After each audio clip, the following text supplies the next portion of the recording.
रउआ चिंता कैले के कोनो जरूरत नहीं खे। रउआ के ड्यूटी कैला से ना रोक सकेली ना। भाभी एकरा में कुछ प्रॉब्लम होगी तो मैथ्यू सर देख ली है। ज्यादा से ज्यादा का हुई मैक्सिमम। अरे और का हुई? लेकिन प्रॉब्लम अभी तक सॉल्व नहीं भइल। कॉलोनी के लोग के वहाँ से हटा के, रोड के मैप के बदल के, रूट के बदल के, वो जगह के फ्री करके मैथ्यू के हाथ में देवे के बाद ये हमनी के एग्रीमेंट बा। करे के बाद तब पहले राहुल पिताजी के वहाँ से हटाई। वही के बारे में तो सोचा था नहीं। अच्छा मौका रहे लेकिन मिस हो गई। ओ दिन पुलिस वालन के मदद से अगर हमने उनकर हड्डियां तोड़वा देती तो ओकरा बाद कोनो प्रॉब्लम ना होखी। ये पुलिस वाला जब जरूरत होखेला तब केहू के न मारेलन। यदि पिताजी के वहाँ से हटवा दिहल जाई तो कहवा वहाँ से हटा के कहीं दूर ले जाल जाई, फिर केहू के कोनो समस्या ना आई। ये बढ़िया आइडिया बा। पिताजी मनिहे का उनकरा के कहो कि गांव जाए के बा बतावल जाई लेकिन देखी जी असंभव तो कुछ भी नहीं खे। रउआ एक बार अच्छा सही तरह कहा से सोच ली।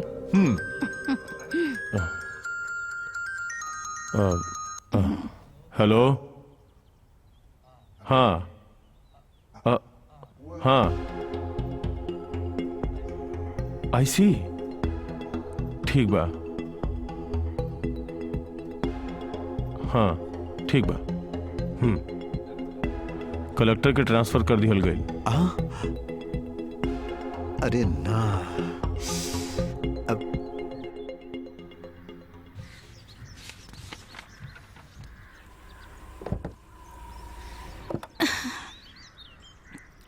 संभल के आवा चला।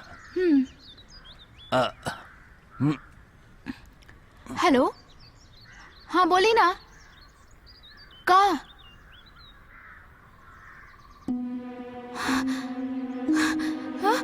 कब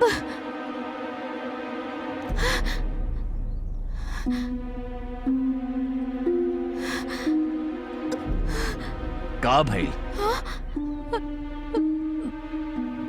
का भइल बेटी? केकर फोन रहे? पापा वो का भइल बतावा। शंकरन अंकल। का भइल शंकर के? का भइल होके? शंकरन अंकल गुजर गईले।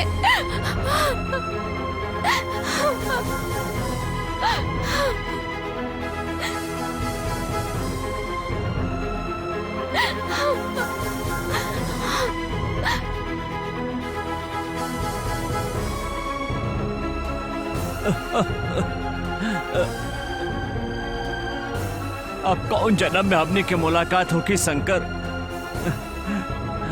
आखिरी सांस तक हमरा साथ संघर्ष करत रहला शंकर। कहत रहला साथ जी अब साथ मरब, बाकी हम क्या अकेला छोड़ के चल गईला। मरते दम तक तू ईमानदारी से काम कैला और आज आपन जान दे देला तू। तो हर मौत बेकार न जाए शंकर।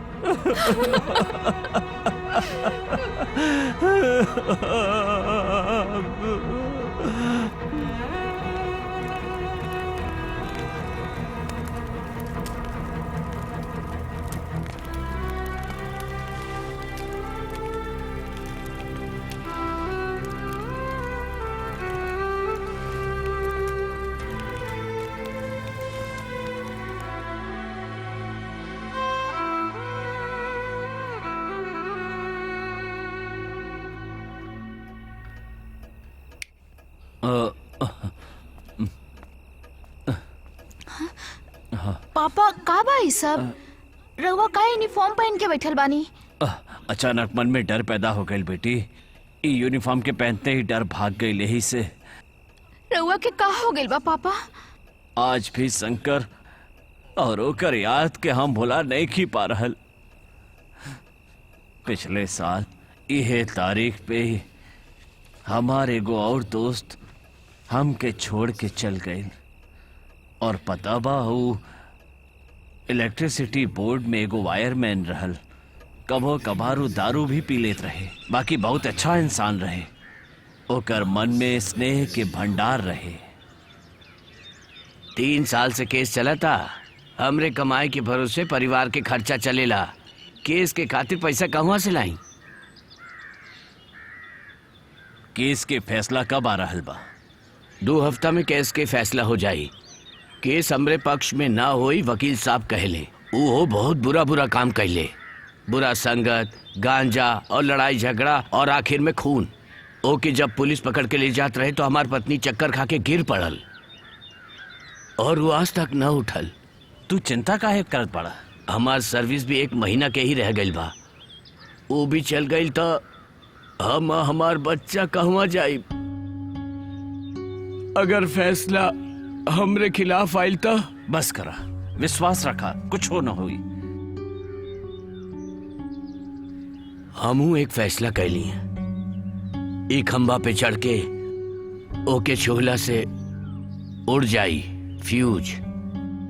कुछ ना कर सकेली तो आखिर में ये होई और कोई रास्ता नहीं कि हमरा पास। ऐसन बात काहे कर रहल बाड़ा तू? वैसा चाहे का तोके? का चाहे तोके बोला? हमके शांति चाहिए मिली का? इका तू पी के आइल बाड़ा? हम कभी केहू के बुरा ना कहनी, लेकिन हमरे परिवार के साथ बुरा काहे होखेला? ऐसे ज्यादा हम रुकनी तो ढेर रो दे। भास्कर, हम जवाता नहीं, हमार किस्मत से चोर निकल बा, वो हम ही के जेले के पा।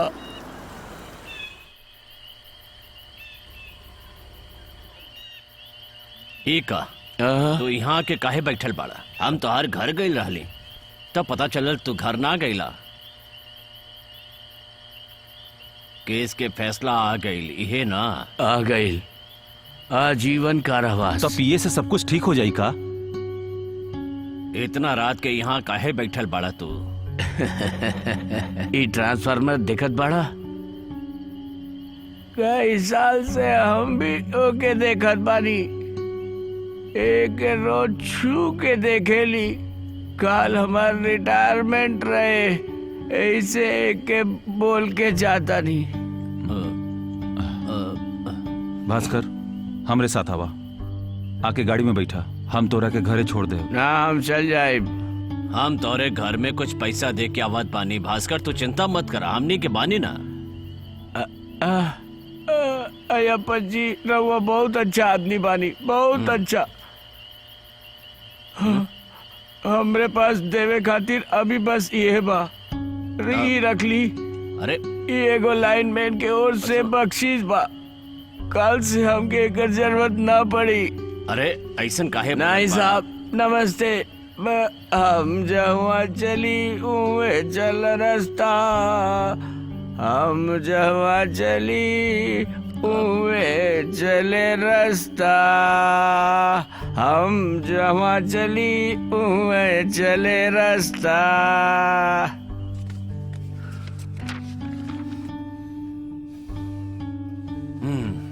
जौन दिन रिटायर भइल वही सांझी के एडविन हमरे पास आके बोलस कि भारती नगर में जौन ट्रांसफार्मर बा के ऊपर हमार दोस्त भास्कर के जरल लाश मिलल बा।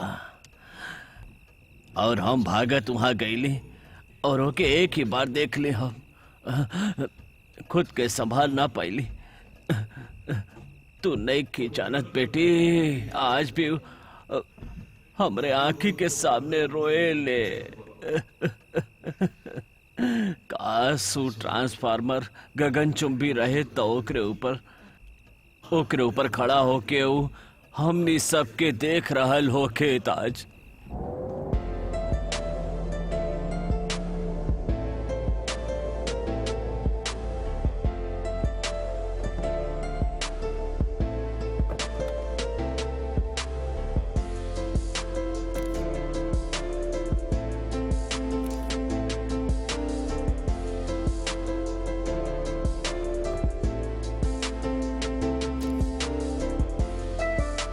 Good morning ma'am. Good morning. आपका स्वागत है मैम। Thank you.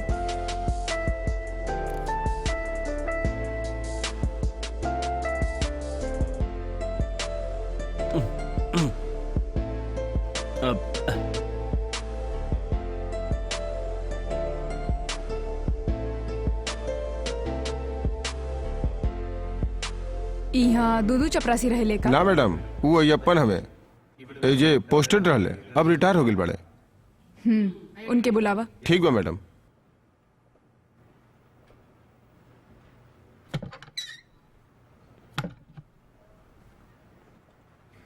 मैडम, रउआ के नइखे मालूम कि रिटायर भइले के बाद यूनिफॉर्म ना पहनल जाला? डोंट रिपीट इट, ओके?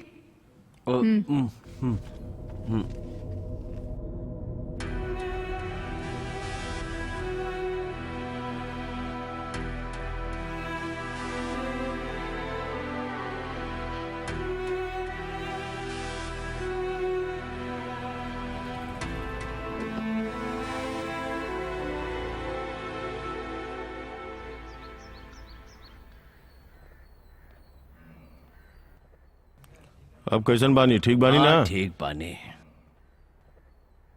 अब तो रउआ खुश बानी ना? पुराना कलेक्टर गईल, नया कलेक्टर आइल बिया। अब तक कॉलोनी खाली करैला में 6 महीने लग जाए। खुश बानी ना? उसी हमके ना कॉलोनी वालन के होगी। ओकरा से भी बड़ खुशी बाना रहुआ, अपन बेटा सबके हरावे के खुशी। अच्छा कर्म के फल हमेशा अच्छा होखेला और बुरा कर्म के बुरा बस करी, होखेला। ज्यादा उपदेश देवे की जरूरत नहीं है। बच्चा सबके पढ़ लिख के अच्छा मुकाम पर पहुंचला पर खुश ना होखे वाला कौनो पापा है दुनिया में ना होखी। नहीं, सरकार चलावे वाला मंत्रियन के खातिर अपना अधिकारन के गलत उपयोग करके निर्धन बेसहारा घर से बेघर लोगन के कुचल के तू लोग हंस रहल बाड़ा ना, ये हमके बिल्कुल गवारा नहीं खे। ये काम करे खातिर तू लोग के पालनी पोसली ना। कितना कष्ट उठा के तोनी के पढ़ौली पता बा? खेत में मजदूरी करके कलेक्ट्रेट में काम करके अपन खून से सींचले बानी तू दोनों के पता बा? जौन तरह तोहार बाई तू दोनों के छोड़ के चल गई, वही तरह हम भी तू लोग के छोड़ के चल जाती था। आज तक हम कभी तू दोनों के वो माई के कमी महसूस होके ना देली। जाना ताड़ा हम तू दोनों के अपन सीना से लगा के रख ली, अपना खुशी खातिर ममता के गला घोंटे वाला होके, यानी तोहार माई के भुला के आपन नया जिंदगी ना शुरू करे वाला हम कोनो उल्लू के पट्टा नहीं खी। बाप के नाम रोशन कैल ही तोहार फर्ज बा और हम भी हुए चाहत बानी। रुके, हमनी के बारे में भी तो सोची। बचपने से पूछ रहल बानी, का हमनी के कलेक्टर के औलाद बानी?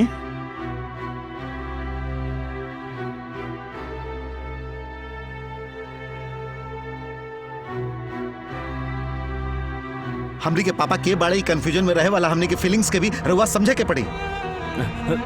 विश्वा इनकर तक कुछ नहीं होके वाला। चला भैया।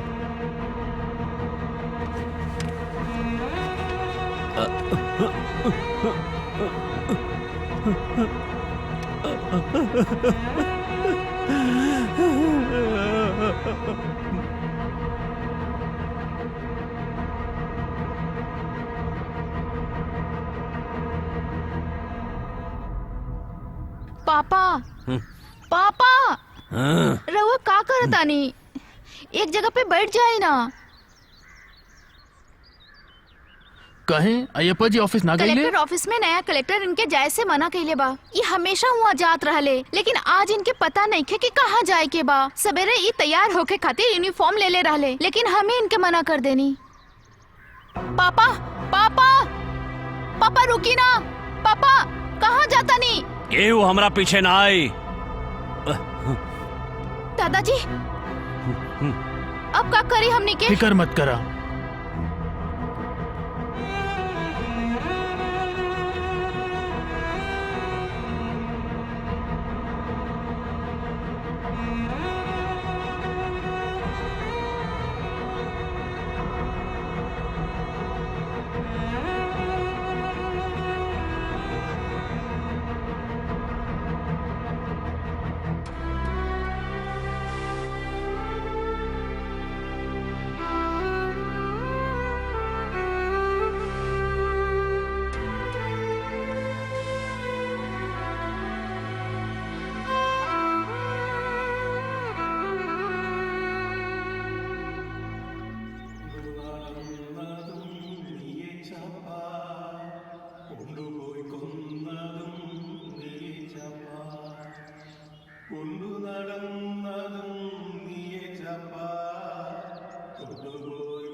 अंकल अय्यप्पन सर के देखनी है ना हम ना देखनी आई रहले ना एजे तो ना आइल रहले। हाँ?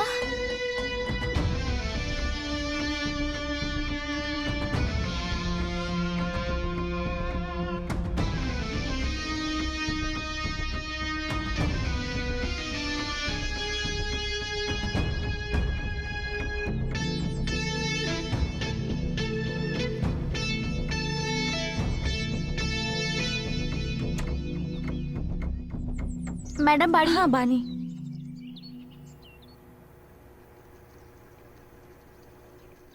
Good morning madam. Good morning. रउआ के एगो बात बतावे खातिर आइल बानी। कल जब रउआ कलेक्टर ऑफिस में चार्ज लेवे खातिर आई रहनी ना, तब रउआ एगो चपरासी के देखले रही। वो बूढ़ा आदमी के रउआ अंदर बुला के उनसे कहनी कि काल से रउआ एजा मत आइब। हाँ हमनी के याद बा।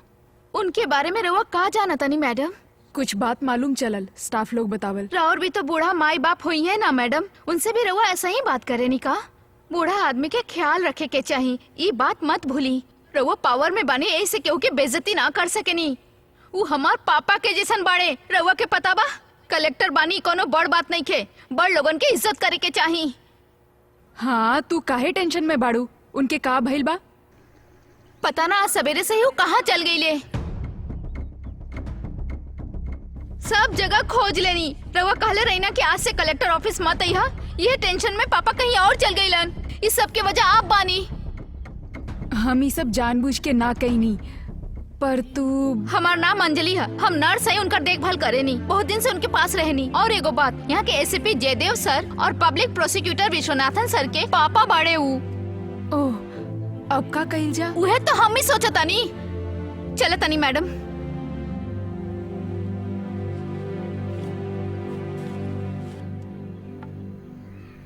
दीदी तनिसा खा ली।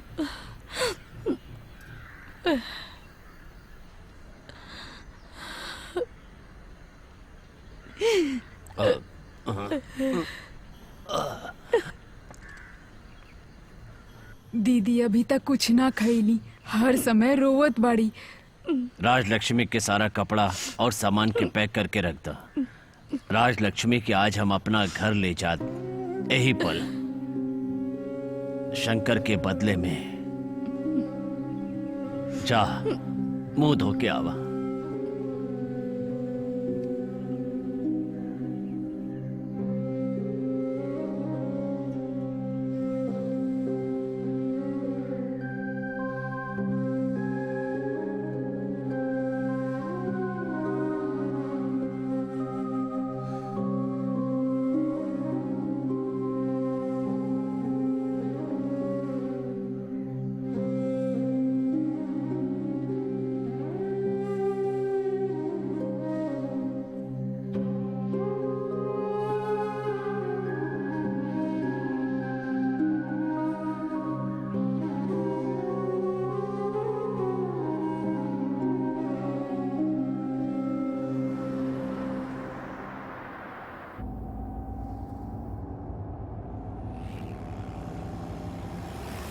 ड्राइवर गाड़ी रोका।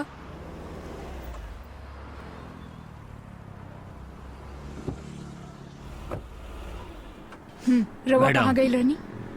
ई बाड़ी राजलक्ष्मी मरहूम शंकर के बेटी। ये हमार राखी बहिन बाड़ी।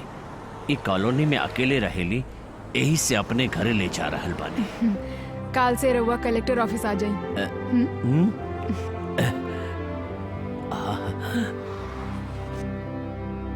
अरे हम बोल चुकल बानी।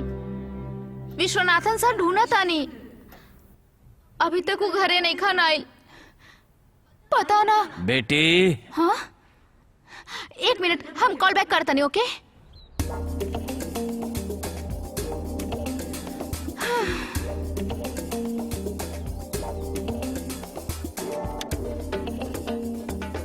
एका बेटी। रुकी, रवा हमरा से बात मत करी। अभी तक रवा कहाँ रहनी? हम कितना डरा गए नहीं पता बा। अब हमार बात सुनी, ठीक बा? पता ना रवा के कहाँ कहाँ खोजनी। देखा बेटी, हमके कुछ मत बताई पापा। हमार का गलती बा? हमके काहे परेशान करता नहीं? अंजलि छोड़ दो ना। कुछ मत बोली दादाजी। हम सुनले बानी बूढ़ा लोग के सोच हमेशा बड़ होला, लेकिन कहा रवा के कुछ हो गए तो राउर बेटा लोग हमके कहीं के भी ना छोड़िए पापा। का बेटी और कुछ? ई बुढ़वा के काका बोल रहल बाड़ू तोहरा? ना हमनी खातिर एक तोहफा लेवे गइल रहली। तोहफा? कैसन तोहफा? बता नी, हम तो के दिखाई हमके ना चाही। तो के इतना गुस्सा काहे आवेला? बहन अंदर आजा।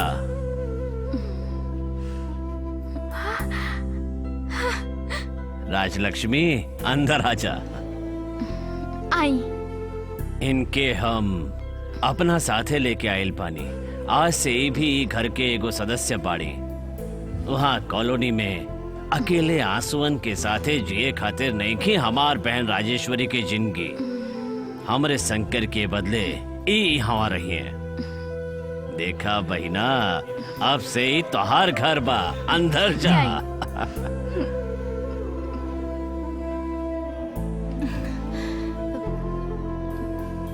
पापा सॉरी पापा, हमके पता ना रहे। ना दुखी मत होखा। तू चाहे कुछ भी कहला, सुनल हमार कर्तव्य बा बेटी। कहे कि खुद के बच्चा लोग जौन प्यार हमके ना दिले वो तू दिले बाड़ू। तू भी हमार बेटी बाड़ू जौन 100 बेटा के बराबर पिया। हे ना बेटी, काहे रोवत बाड़ू? हाँ, अरे ई का करत बाड़ू बेटी? सॉरी पापा, सॉरी रोवल ना पापा। चला, बच्चा लोग रोए ले ना। चुप हो जा बेटी। प्लीज बैठी। ना मैडम, हम ठीक बानी। इससे पहले भी हम कोनो कलेक्टर के सामने बैठली ना काल मैडम। रउआ कलेक्टर ऑफिस काहे ना आईनी? जौन बात हम वहाँ ना कह सकत रहली उ यहाँ कह सकेली, यही से हम यहाँ आइल बानी मैडम। ऊ कॉलोनी के समस्या बाना, ओकरे बारे में हमके भी डिटेल पता चलल। शंकर नाम के एक आदमी के मरले तक ओकर पीछे का सच्चाई बा रउआ जानत बानी? ओकर पीछे राउर बेटा एसीपी जयदेवन के हाथ वो बाना। हमार कौनो बात नहीं की सुनत, यही से हम रउआ से मिले आइल बानी मैडम। कई बरस पहले ऐसन परिस्थिति आयल त वो समय के कलेक्टर के जौन फैसला रहल वो के कापी बाई, जरा देख ली ना मैडम।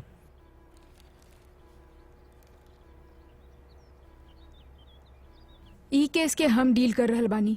उन सब के नया जगह दिले के बाद ही वहाँ से खाली कराई हम। इतने त चाही, बस इतने त चाहेली हम। ठीक बा, हमनी चला तानी। रुकी, चाय पी के जाई। ना चाय ना। ठीक बा। वैसे अंजलि, तू तो होम नर्स बाड़ू ना? हाँ। समय निकाल के यहाँ भी आवत रहा। हमार बुजुर्ग माँ बाड़ी, उनके भी बीपी शुगर सब बा। ओहो। हम माँ से मिलवा देत बानी। माँ,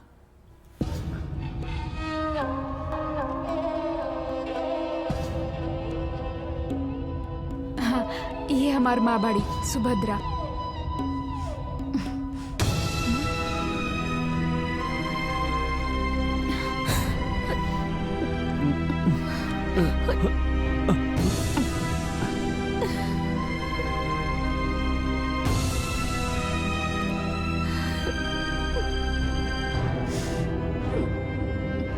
माँ, यहाँ के नाम अय्यप्पा बा। ई पुरान चपरासी बानी।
अब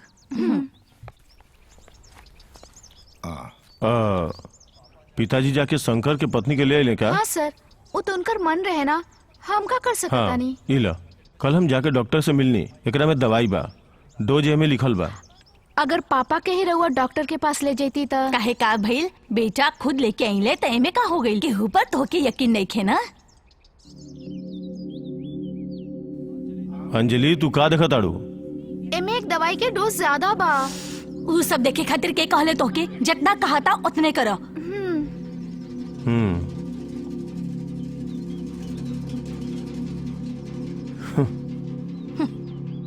मैडम पहले रहुआ उ कॉलोनी के खाली करवाला के बारे में विचार करी। देश के विकास में ही जनता के विकास बा।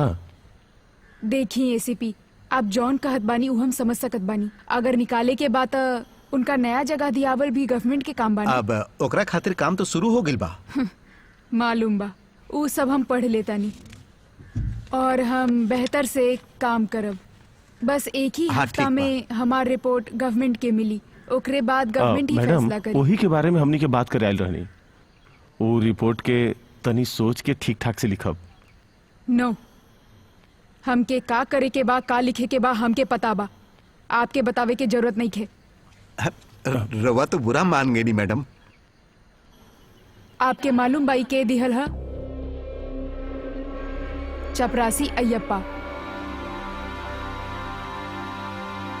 हमके रेफर करे के दिहले बानी। तू दोनों के बारे में हमके मालूम बा।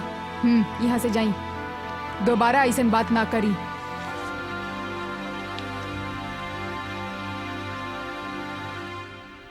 अरे उ लोग चल गइले। हाँ चल गईले। उ के रहले बेटी? वो चपरासी अय्यप्पा के दोनों बेटा रहने, एक एसीपी दूसरा पीपीसी।